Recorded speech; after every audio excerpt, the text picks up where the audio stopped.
Hello, and today we were playing Layers of Stardust. We're about to start Chapter 1.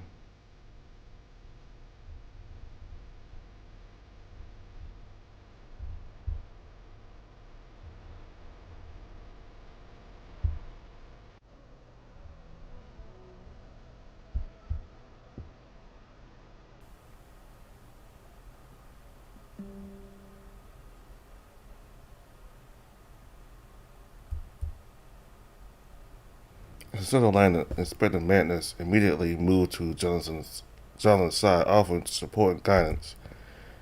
Careful now, Jonathan. Let me help you. We need to get you to the medical center for treatment. Then this pain is really getting to me. Just hang on a little longer. We're almost there. With Madness's assistance, Jonathan made his way towards the medical center, his steps slow and cautious. The crash landing had taken a toll on his body, leaving him battered and bruised. You're doing great, Jonathan. We're fortunate that the scary were there to lend a hand. Yes, they were unexpected allies. I don't know what we would have done without them. Indeed, their assistance was invaluable. We owe them a debt of gratitude.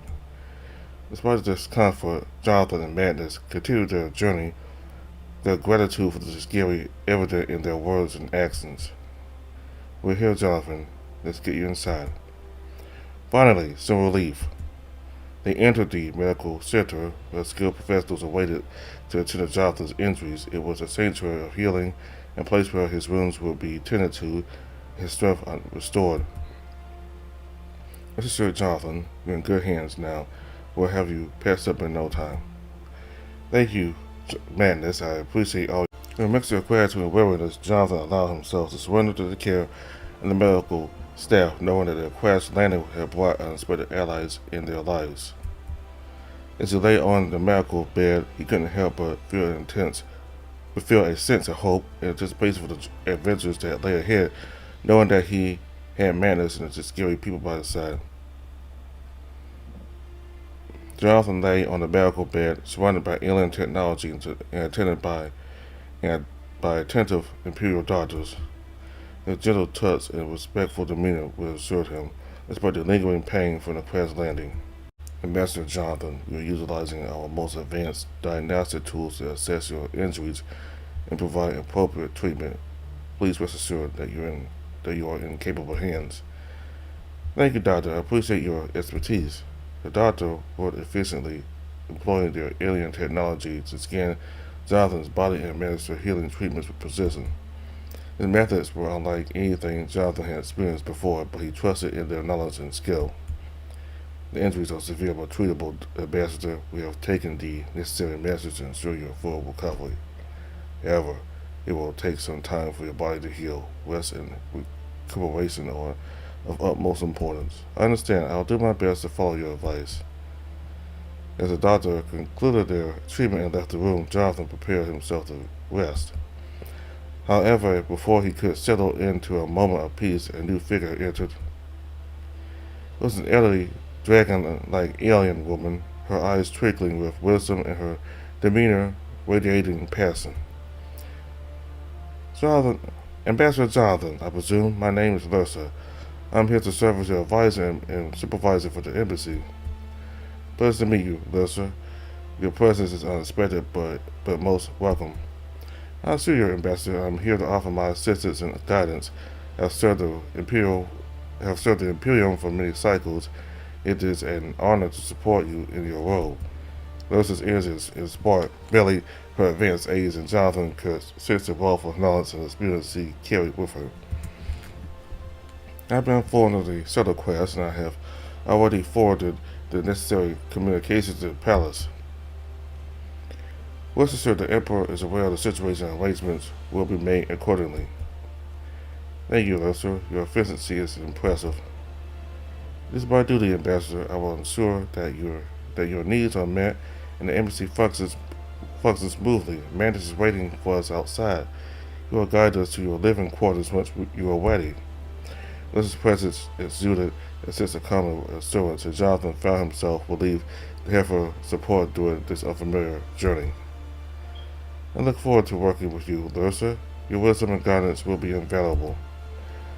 The feeling is mutual, Ambassador. Now, take your time to rest and heal.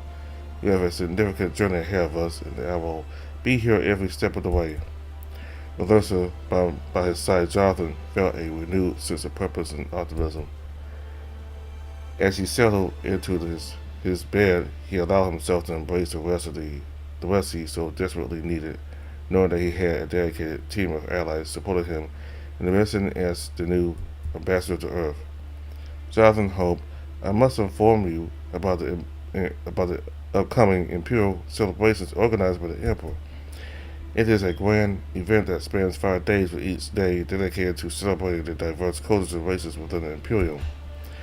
That sounds fascinating. Lursa, can you provide me with more details?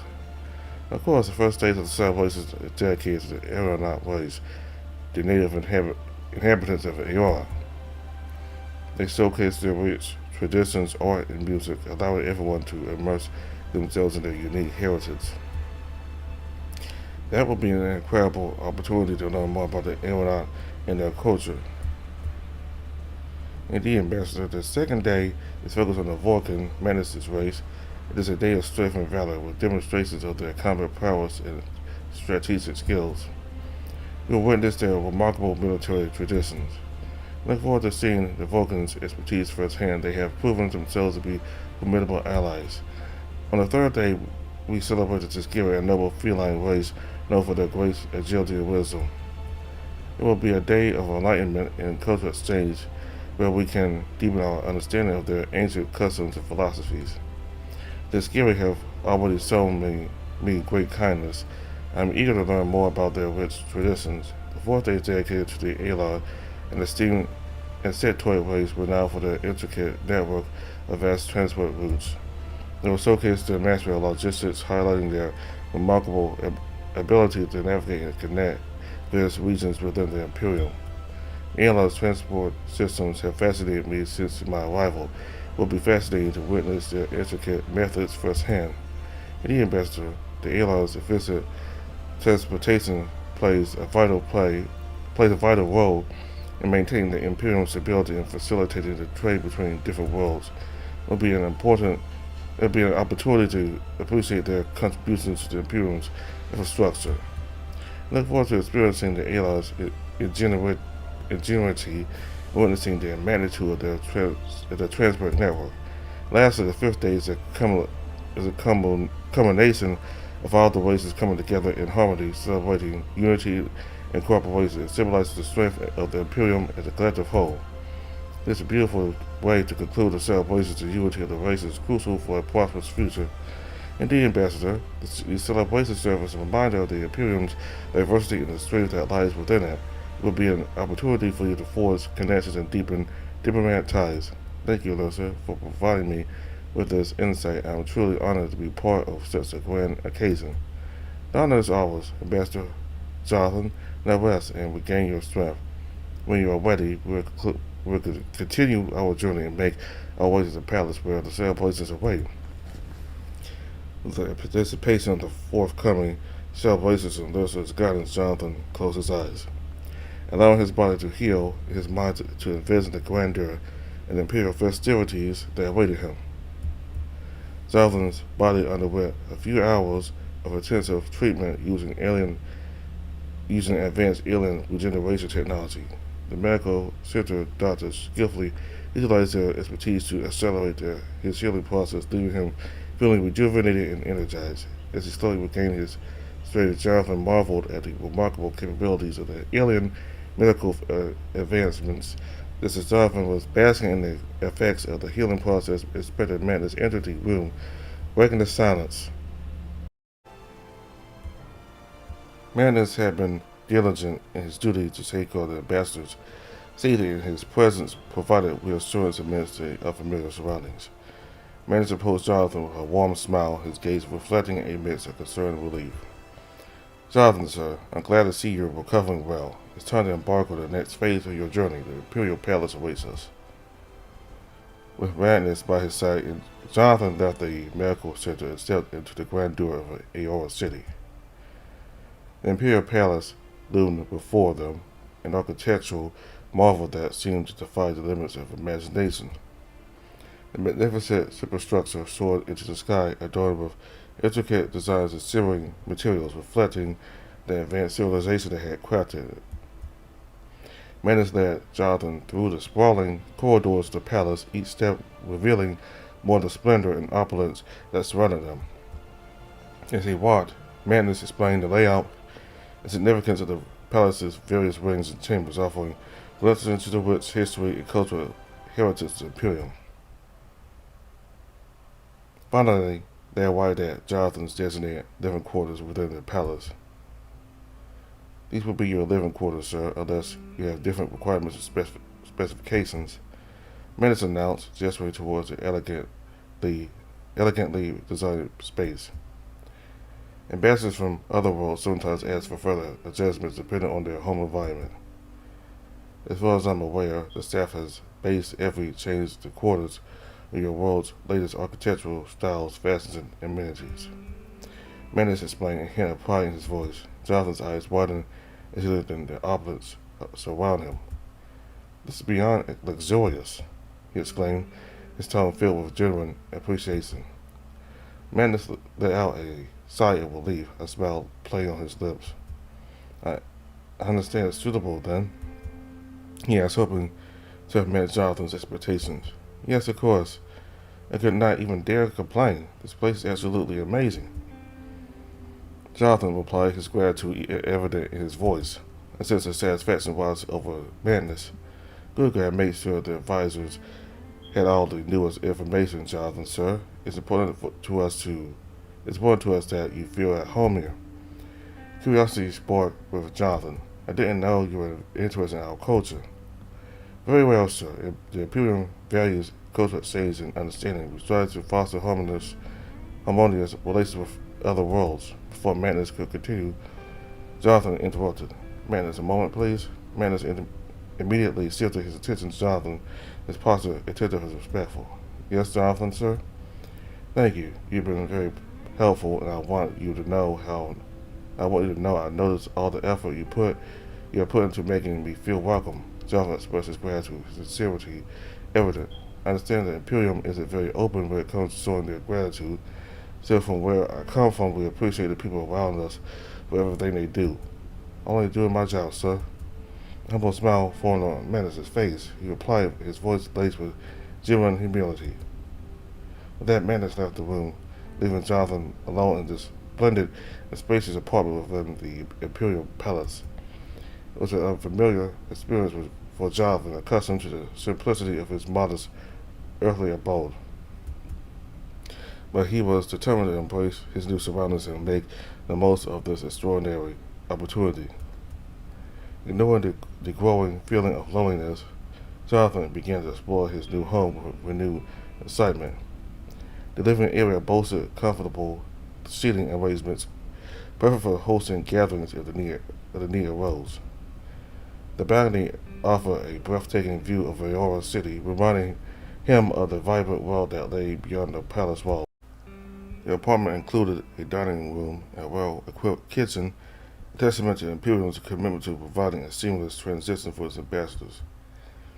Storage space was plentiful, ensuring that Jonathan's belongings had been carefully moved in. As Jonathan made his way to the bedroom, he couldn't help but appreciate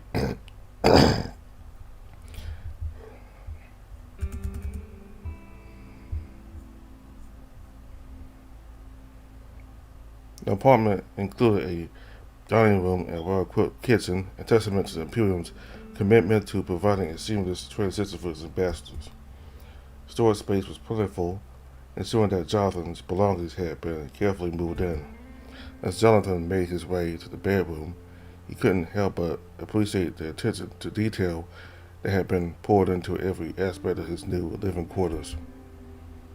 It was a lavish room of grand proportions designed to ensure both comfort and pleasure for its occupants. Jonathan couldn't help but be astounded by the opulence that permeated every inch of the space, adorned with the finest and most exquisite materials. He made a mental note to express his gratitude once again to Manus for his fastidious attention to detail. However, amidst the grandeur, an odd feeling tugged at Jonathan's thoughts, reminding him of a certain someone he needed to speak to, but he pondered whether this moment was opportune enough. Before he could come to a decision, the calm suddenly crackled to life with a request from Dr. Ellen Kinsey. Ambassador Hope, you have Dr. Kinsey requesting access. Jonathan raised a quizzical eyebrow, not entirely surprised by Ellen's impromptu visitation. Let him in. Acknowledging the comms, Jonathan made his way back to the living area of the apartment. Ellen gracefully pushed himself through the door, carrying a bottle of champagne with an unmistakable air of sophistication. What's all this? Jonathan inquired, gesturing toward the bottle and taking in Ellen's elegant demeanor. Ellen chuckled softly, a hint of sarcasm lacing his words. I do realize this might not be the most appropriate time. However, it seems to be the only opportunity we have to indulge in a moment of respite. Ellen opened his arms and does a small dance in front of Jonathan as if he was trying to grasp everything around them in his hands. Yes, I do realize all those bad things that have happened, but we need to grasp any light-hearted moments in our lives. He responded, his tone oozing with an air of superiority. Jonathan's curiosity deepened as he leaned in, waiting for Ellen to reveal the purpose of his celebration. To celebrate what, precisely? He asked, his voice tinged with a mix of intrigue and skepticism. To celebrate this, Jonathan. Ellen declared, gracefully sweeping his hand to encompass the luxurious surroundings, his movements as refined as the maestro conducting a symphony. Jonathan arched an eyebrow, captivated by Ellen's theatrical display. While I understand the gravity of recent events, you propose that we seize any opportunity for levity in our lives? He surmised, his voice tinged with a hint of admiration for Ellen's eccentricity. Which is precisely why I procured the finest bottle of champagne available back on Earth and brought it with me for this particular occasion. Ellen explained, his aristocratic pride evident as he presented the bottle with a flourish. Jonathan couldn't help but release a sigh, a blend of amusement and exasperation intermingling. You truly expended your weight allowance on a mere bottle of champagne? You are well aware that our food and drink processor could have provided an adequate substitute. He quipped, his words laced with a touch of sarcasm. Ellen dismissed the suggestion with a wave of his hand, his voice dripping with condescension. Nonsense, my dear Jonathan. Some things simply cannot be replicated. Certain experiences must be cherished in their adulterated form. I implore you to indulge me in this request. Jonathan's lips curled into a wide smile, conceding to Ellen's will. Very well, I suppose a modest celebration is in order after all. Absolutely splendid.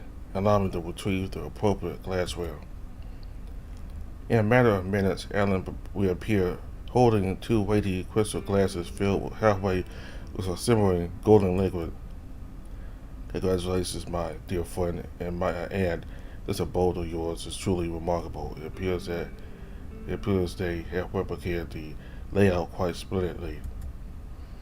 Ellen complimented, raising his glass elegantly before taking a sip. Jonathan observed him with a sidelong glance, his demeanor and epitome of refined wealth. No speeches done?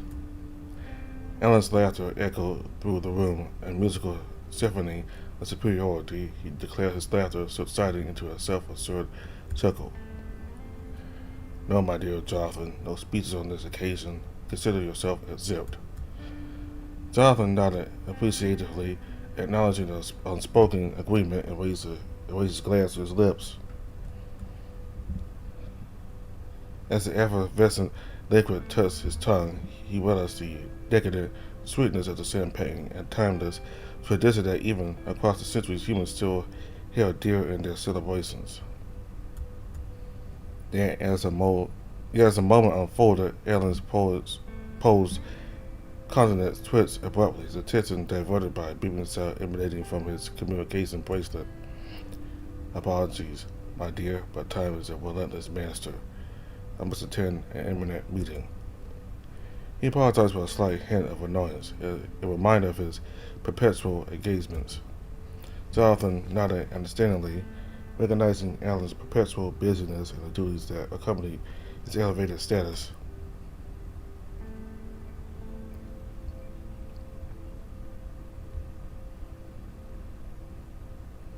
Talking to Viridian seemed like the most sensible option, especially after the conversation with Alan. I always speak to Viridian, he said. Viridian, are you here somewhere? Jonathan wandered around for a few seconds trying to call his friend. Jonathan Hope, I answer your call. The energy around me is disturbed. I manifest with difficulty. Are you okay? Is this because of where I am? Unknown, Jonathan Hope, Unknown, Jonathan Hope, do not concern yourself with my complications. I see, but please inform me if something is seriously wrong. Your concern is acknowledged. Query, Jonathan Hope, have been summoned here for what purpose? I will be attending a meeting with the Emperor soon, and I wanted to ask you to accompany me and meet all the new people I will be working with. I thought you might appreciate their experience. Your presence, Jonathan Hope, is a constant source of fascination. I admit your assumptions were correct. It's settled then. Let me fetch Mandus, the Chief of Security. He will be thrilled to meet you first. Moments later, Jonathan tried out his communication device. It wrapped around his wrist, much like a bracelet made out of a single sheath of metal. Right, how does this, Ambassador? Oh, it works. Do you have a moment, Madness? So come to the door. Right, thank you. A few moments later, probably due to Jonathan's human habits, as he approached the door, he knocked. And as he waited, he couldn't help but think about how strange it is to have Inspector Madness's apartment door connected to his own. Still, he supposed he's just unused to it. But hey, security message, right? The door finally unlocked with a metallic hiss. Mandus filled the door frame, standing there completely at ease, without his uniform, jacket, and shirt. There was a confident and flirtatious air about him as he looked at Jonathan.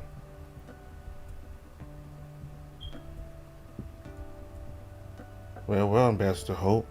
What a pleasant surprise to see you at my door. I must say you have excellent timing.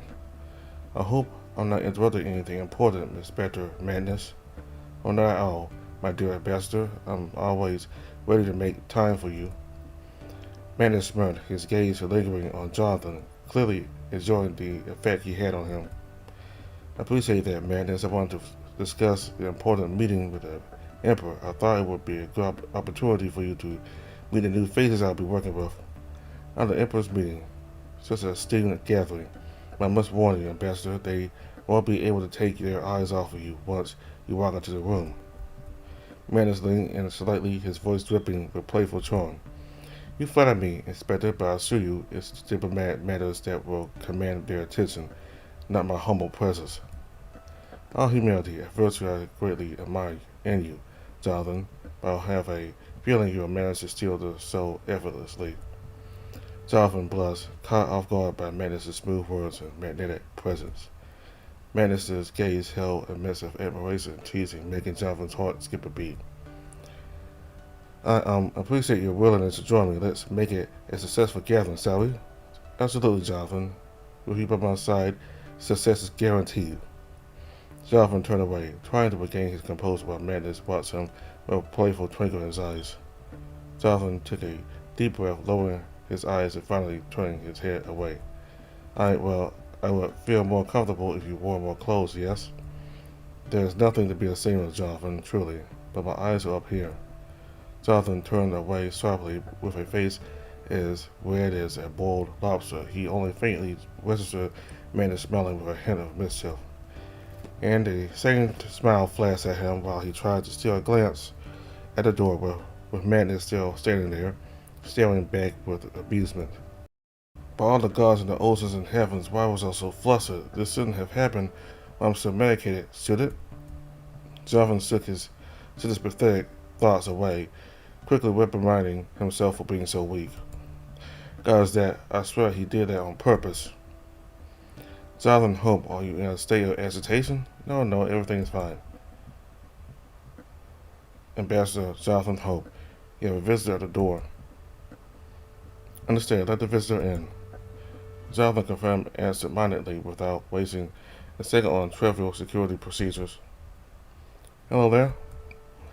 Alon's dark-scaled aeronaut didn't even bother responding and arrogantly walked right up to Jonathan, towering over him with an annoyed expression on his snout. You pathetic human, come with me. Without warning, the aeronaut arrogantly wrapped his muscular paw around Jonathan's arm and started to drag him. I don't think so. Swiftly, Jonathan grabbed the aeronaut's hand and twisted it behind his back. The fool didn't expect any resistance. Otherwise, Jonathan might not have had any chance against his presumably considerable strength. The fool underestimated Jonathan's agility and the element of surprise which he cleverly used against him. The aeronaut hissed with a mix of annoyance and pain. You will let go of me right now if you wish to keep your limbs intact, human. That's Ambassador Jonathan Hope for you, my welcome visitor. Allow me to make something painfully clear to you. You are never to lay your hands on me again. Understood? I'm well aware that I am expected at the throne room for honors with the Emperor. However, it is not the scheduled time yet. I hope whoever sent you is also aware of that. Now be gone before I summon security. Before Jonathan could utter a word, the pompous aeronaut managed to free himself from the hole and stormed out of the apartment without a single word or a backward glance. What the hell was that all about? To Jonathan's surprise, Viridian appeared once again. Jonathan Hope, is everything alright? You seem distressed. Yes, everything is fine. My apologies, Jonathan, sir. Where is it you wandered to? Manus's voice echoed from across the apartment. Jonathan, sir, stay behind me. With incredible speed, Manus rushed towards Jonathan, pulling him behind and using his own body as a shield against Viridian. Jonathan gently but firmly placed his hands on Manus's arm to calm him down. Manus, this is alright. This is Viridian.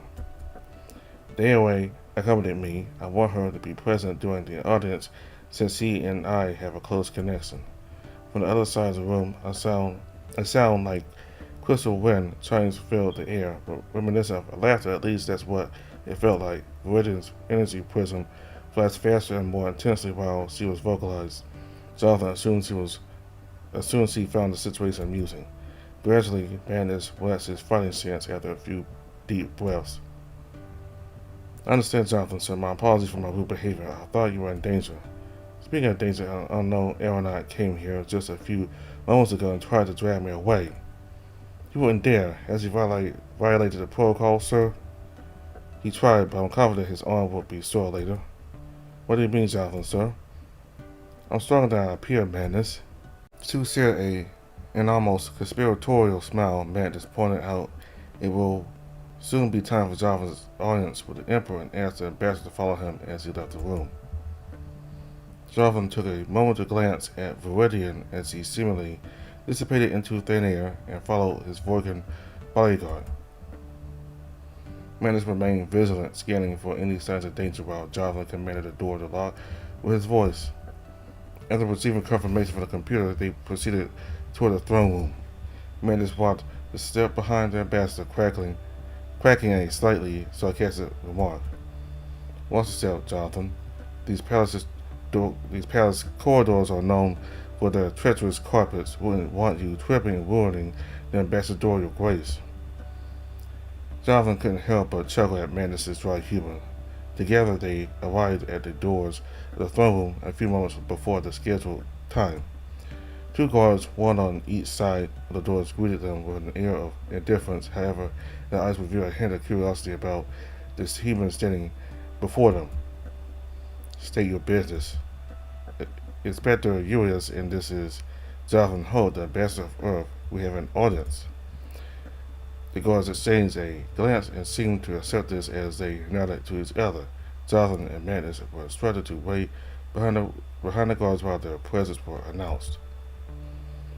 The first ambassador to Earth, Jonathan Hope, and especially Madness Uranus of the House of Arakanto the Master. Your Imperial Majesty, sir. Your Imperial Majesty, please accept my deepest gratitude for your gracious invitation. It is a tremendous honor. The towering aged lizard raised his hand to silence Jonathan. His snout remained still and motionless. Nevertheless, Jonathan continued without hesitation. I assure you that I will devote all my power and abilities to forging a strong alliance between Earth, the Imperium, and its esteemed allies. Ambassador Jonathan Hope, human, the true hero of Earth, the smartest and bravest of your kind. I have heard that you stood up against a room full of corrupt politicians, all of them spoiled and rotten to the core, born into a family of space researchers. A friend to the AOA, you probably should be dwelling in your own palace, and yet here you are. Your Majesty, I believe these tales have been greatly exaggerated. Ha! Exaggerated. It hasn't even been a full cycle in Aoba, and already the entire city is talking about you. The stories circulating about you are deserving of their own legends. Ha! Just ask the one standing behind you. Deborah raised his massive hand and pointed at Mantis, who stood at full attention just 2 steps behind Jonathan. He repeatedly requested to be assigned as your personal guard. I couldn't get him to stop talking about it for a second. There he stands, gazing at you with those big puppy eyes. Ambassador, have you met my son, Leather? Deborah waved his massive paw again, and a dark-scaled aeronaut walked up to the throne, suiting Jonathan an enigmatic look. He was the one who barged into Jonathan's apartment earlier. He tells me you possess remarkable reflexes, I must admit, and I'm pleased to hear. An emperor alone cannot ensure his people are kept in line. It was an unfortunate incident. I did not anticipate His Imperial Highness showing up unannounced. He wasn't going to apologize for that one. Your Imperial Majesty, I would be honored to introduce you to Viridian, the AOA who has been by my side throughout the process of integrating Earth into the Imperium. Viridian, welcome to Aoba. It's been quite some time since we last saw your kind here. Ruler of the Imperium, the AOA said, then vanished without a word.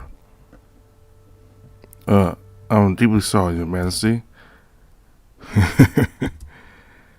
These AOA are not accustomed to any form of authority or a plane of resistance. We have designated you as an ambassador for your planet, but not for the reasons you may think. You have chosen the progress of your own world. You have chosen what is right, even at great personal cost, Ambassador. This is precisely the kind of attitude we need on AR. We also need someone who's unafraid to challenge spoiled children. The Emperor chuckled softly, glancing at his son. There's important work to be done. Help me prevent wars, Ambassador. That has been your mission from the very beginning. Your Majesty, I must confess I do not fully comprehend. Do not worry, Ambassador. We will have ample opportunity to discuss this further, for now the occasion calls for celebration. The Imperium and its Emperor welcome our new allies with grandeur and pomp. Hence, we will host a ball in honor of the Ambassador of Earth in your honor. I shall leave you in the capable hands of my son for now. I expect the two of you to work closely together. I expect him to behave better this time. Jonathan bowed respectfully as the Emperor departed, leaving him alone with Leland while Mantis maintained his distance. Ambassador, come. The aeronaut waved at Jonathan, signaling for him to approach. Your Imperial Highness, I hope you relish the fleeting moment you had control over me. Ambassador, not me, have the opportunity to manipulate the arm of an Imperial Prince and walk away unscathed. Well, it was certainly a highlight of my day. Manipulating the arm of an Imperial Prince is quite the achievement. Oh my, such audacity from someone hailing from such an insignificant place. I shall thoroughly enjoy this. I'm delighted to provide you with such entertainment, Your Highness. It was a pleasure to amuse the royalty. Excellent. Now, you will follow my lead and listen to me as we proceed to the ball. Of course, Your Imperial Highness, I'll be sure to take notes of your impeccable leadership and decision-making skills. But Ambassador, isn't that why my father has brought your kind here to be our new pets? But I must say, being a pet to an Imperial Prince does sound like a fascinating career opportunity. I can't wait for another occasion to show you what I'm capable of. If you dare, I will break your hands, human. Oh, how jealous of you, Your Highness. I always wanted a hands-on experience with the Prince's fury. After this, the Prince said no more and left Jonathan amidst a spirited crowd of aliens, all of them strangers to him. The ball was a magnificent display of opulence and grandeur. The Emperor had spared no expense in organizing the event, bringing together a diverse array of individuals from all corners of the planet to meet the new ambassador. The ball was indeed grand. It was clear that the Emperor had spared no expense organizing it and gathering individuals from around the planet to meet the new ambassador. Jonathan found himself swiftly immersed in the company of countless unknown faces, each eager for a moment of his time. Amidst the bustle of the crowd of unfamiliar sensations began to wash over him. It was as if a veil of weariness had descended upon his shoulders, weighing him down. His mind grew foggy, his emotions muddled, and he detected a subtle tremor in both his hands. The toll of the subtle crafts and the ceaseless demands of this day had begun to exact their toll, leaving him feeling physically and mentally drained. Jonathan recognized the need for a momentary respite, made the decision to pause the ongoing conversations and direct his attention towards the captivating performances of the scary dancers. It was a spectacle arranged specifically in his honor, a gesture he deemed deserving of his appreciation. With a sense of gratitude and curiosity, he allowed himself to be enthralled by the elegant movements and intricate choreography of the scary dancers. The scary dancers moved with a captivating blend of grace and strength, their every motion a testament to extensive training and unwavering dedication. It was evident that they had honed their skills over years, if not decades, mastering the art of dance with utmost precision. Jonathan couldn't help but be impressed by their prowess, silently acknowledging that facing a Tiscarian combat would be an exceedingly daunting prospect if all of them possessed such remarkable skill. As the performance unfolded, the scary dancers wove a narrative through their movements, each of them adorned with resplendent robes embellished with intricate embroidery and glistening jewels. Their collective presence exuded an air of enchantment and grandeur. Amidst the group, Jonathan found his attention consistently drawn to a particular Tiscari, whose deep emerald eyes seemed to lock onto his gaze. The dance ensued that Jonathan's eyes met his own during his mesmerizing performance. Each step and gesture conveyed a sense of power and control, executed with precision and finesse. Jonathan couldn't help but be captivated by the Tiscari's commanding presence, and his movements transcended the boundaries of reality, intertwining beauty and surrealism. This particular tiger among the dancers stood out from the rest, adorned with elaborate makeup and embellishments that accentuated his distinctiveness. There was an aura of intrigue surrounding him, setting him apart in both demeanor and appearance. Instead, those piercing emerald eyes remained fixed on Jonathan, seemingly compelling him to return the gaze in unspoken exchange of intensity and curiosity. Caught in the magnetic pull of those captivating eyes, Jonathan found himself gazing back. Inexplicably drawn into the depths of the scary dancer's gaze, losing himself momentarily in the profound connection that he seemed to share.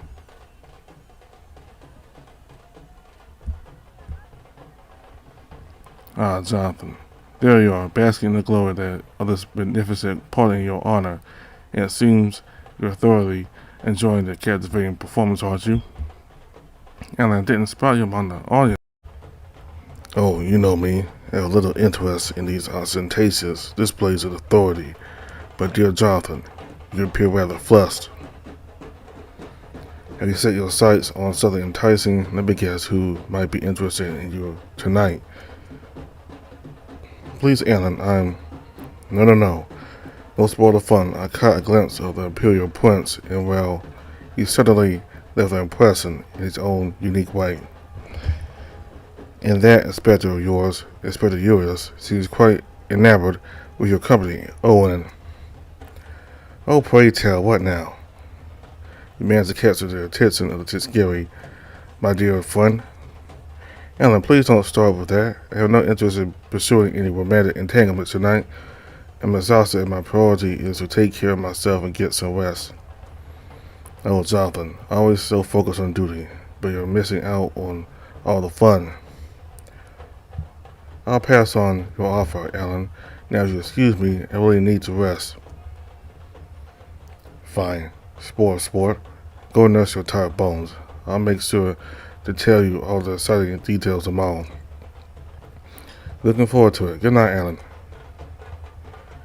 Jonathan went to call Madness on his communication device.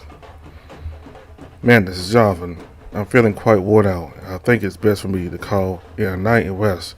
I'll be heading back soon. Before Madness could respond, Lursa approached Jonathan and Alan. Ambassador Jonathan Hope, I hope you are enjoying the festivities the scary representatives have expressed their desire to offer their greetings and have a moment with you. Will you be open to meeting them? Jonathan looked at Lursa, slightly surprised. Of course, Lursa. Please inform the Tiskiri representatives that I will be delighted to meet them and accept their greetings. However, I must request that it be brief, as I'm feeling quite fatigued. Understood, Ambassador. I will convey your message and make the necessary arrangements. Thank you, Lursa. I appreciate your understanding. Lursa, with her graceful presence, skillfully led Jonathan through the bustling ballroom filled with curious and intrigued aliens. She expertly navigated through the crowd, making way for Jonathan as they garnered curious glances and whispered conversations. The vibrant colors of alien attire, the mesmerizing music, and the lively chatter filled the air as they made their way towards the scary representatives. Lursa's composure and poise never wavered as he effortlessly guided Jonathan, creating a path through the sea of unfamiliar faces. The ballroom seemed to part before them, as if recognizing Lursa's authority and the significance of Jonathan's presence. Amidst the enchanting ambience, they finally reached the Tiskiri representatives, ready to receive their greetings. The Tiskiri representatives formed a majestic group of feline-like men and women adorned in vibrant and exotic attire that accentuated their graceful movements. Their robes displayed intricate patterns and fine embroidery, reflecting their rich cultural heritage. With an air of authority and dignity, he introduced himself as Saif, the esteemed first ambassador to the Prince of Enderbar. Saif's presence commanded respect, and his words carried the weight of his years of experience and wisdom. It was clear that he held a position of great influence and held a crucial role in the Tiskiri delegation. Jonathan extended a warm greeting to Saif, engaging in a brief exchange of polite words. Curiosity piqued, he couldn't help but ask Saif if the Prince of Enderbar would be gracing the ball with his presence. Lursa's laughter filled the air, drawing attention to her as he playfully revealed that the prince was already in attendance. Saif's smile grew gentler as he shook his head, indicating that the Prince of Enderbar was among the performers. With a subtle gesture, Saif directed Jonathan's gaze towards the very same Tiskiri dancer with whom he had shared those electrifying looks earlier. It became apparent that the prince had chosen to immerse himself in the enchantment of the ball, showcasing his talents through the art of dance. As Saif's figure pointed towards the prince, Jonathan's curiosity piqued, and he observed with intrigue as the feline Prince of Enderbar made his way towards the group. The prince was a sight to behold, exuding an air of majesty and grace that commanded attention. His emerald eyes sparkled with a hint of mystery, while his warm yet enigmatic smile captivated all who beheld it. With the fluidity of a skilled warrior, he approached them, moving with the stealth and grace of a tiger, closing in on his prey. In that moment, Jonathan's keen memory steered with recognition. The prince before him was none other than the guard he had encountered earlier in the sanctuary ruins.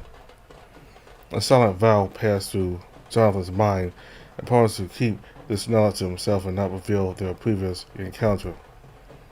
With a regal aura enveloping him, the prince extended a welcoming hand towards Jonathan.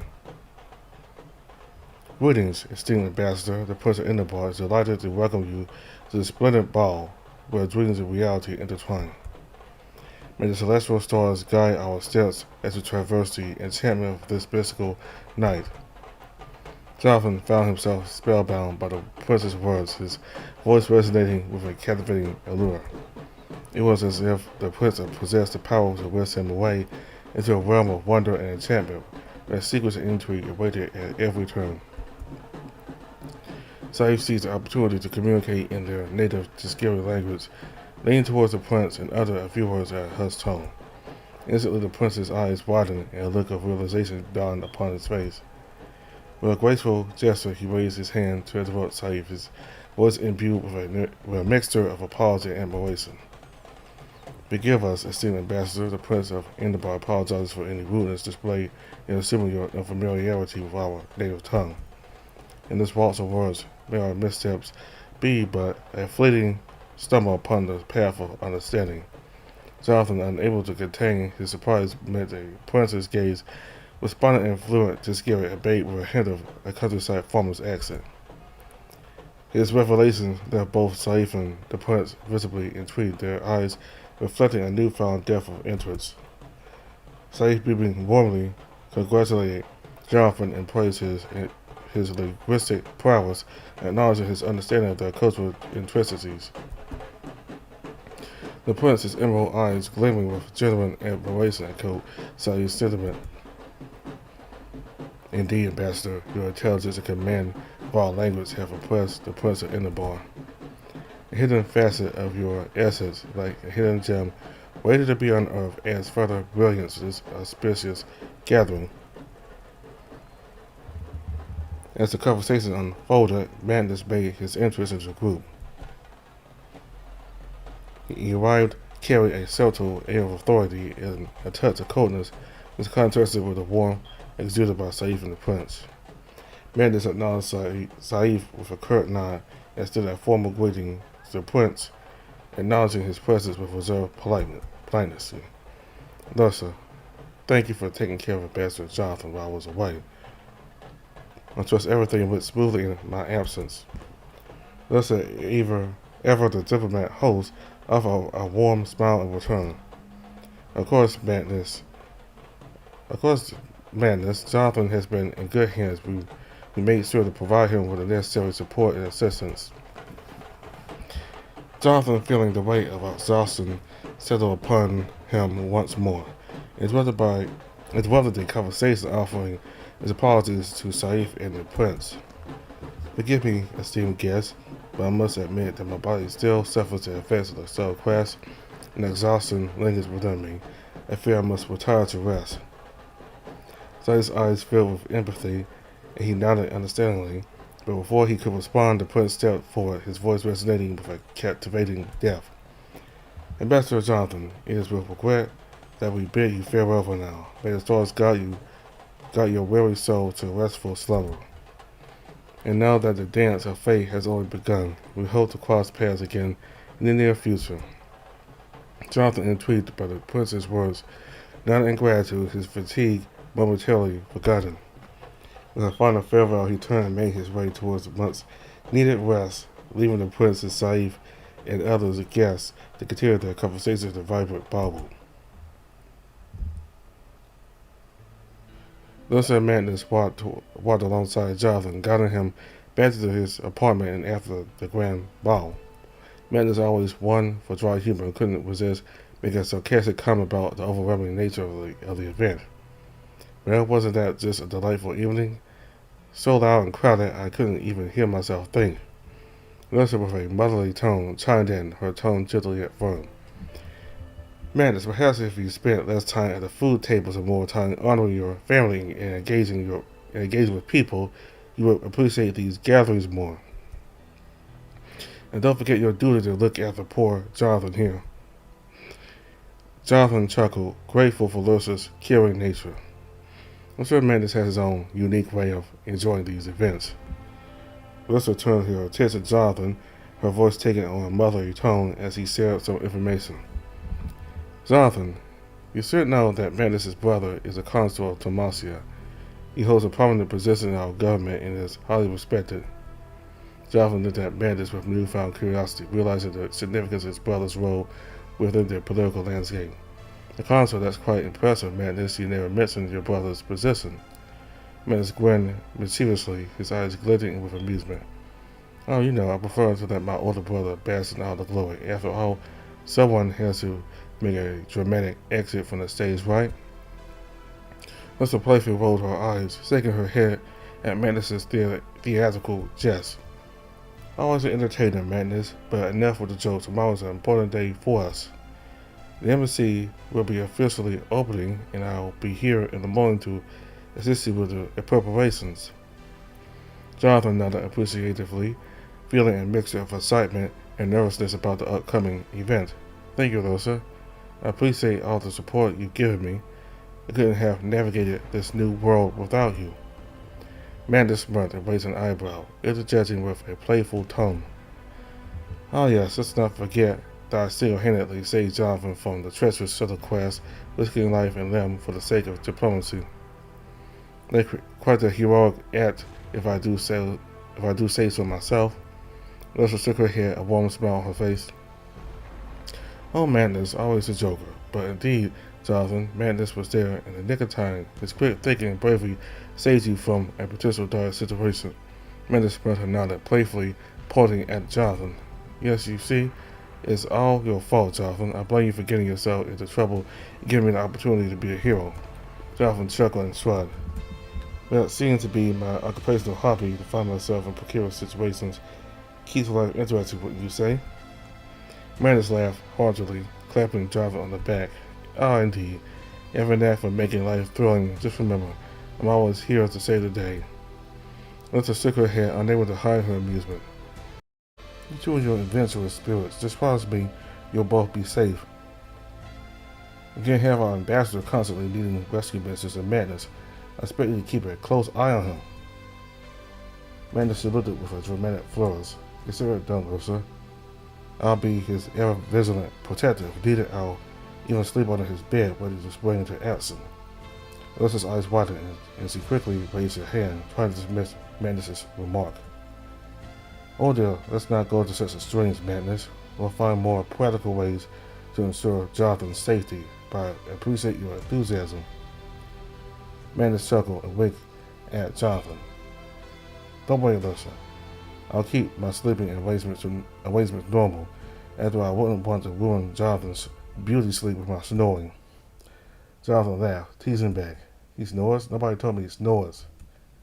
Madness chuckled, shaking his head at Jonathan's playful teasing.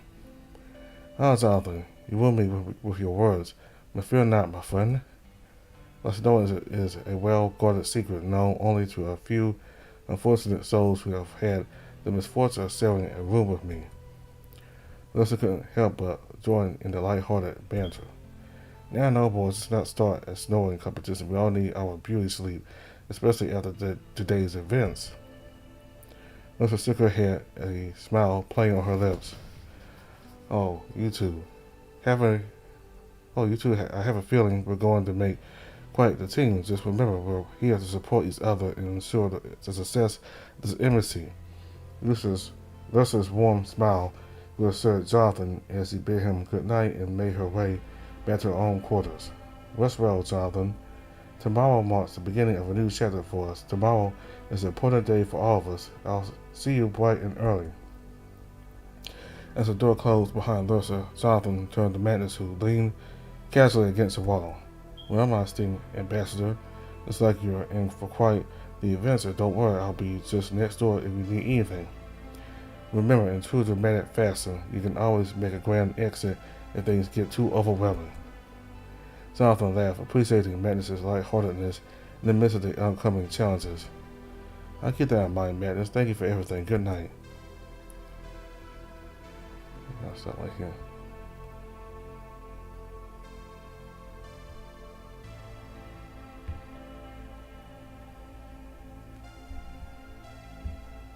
Still trying to get used to these buttons here.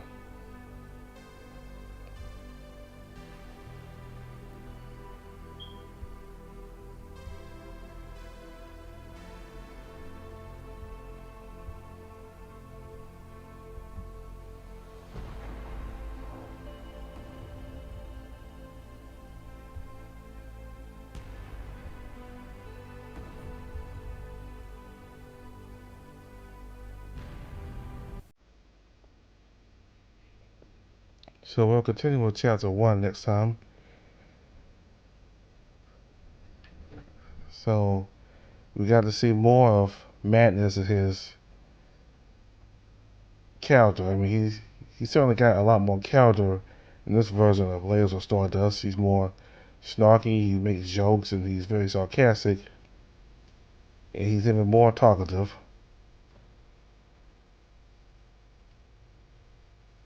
And I enjoy Lursa's character. She's motherly, like a mother, and very supportive of Jonathan and tries her best to make sure the embassy is a success.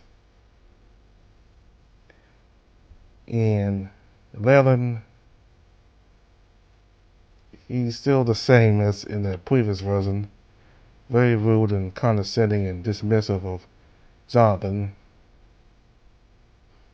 The fact that he just walks up to Jonathan and grabs him by the arm and merely calls her a human. Apparently he thinks so low of Jonathan and his race that he doesn't even spend the time to go by protocol, which is to introduce yourself to the ambassador, who you are, and it's great to be here. I mean, it's great for you to be on a planet, you know? How you protocol and how you introduce yourself to a new ambassador. But he clearly has a contempt for Jonathan and humans, and considering the fact that he's about to become the next emperor, that kind of attitude is not good. So we got to see how Mason. We haven't really seen him a whole lot so far. He's not quite as flirtatious or willing to be close to Jonathan in this version as he was in the last version. I mean, he's like cordial with Jonathan and friendly, but he's not that friendly where he wants to really, like, he's eager to be with Jonathan, you know? Like, he's just cordial and just goes about his business. So we'll continue with chapter 1 next time. Thank y'all very much for watching. Goodbye.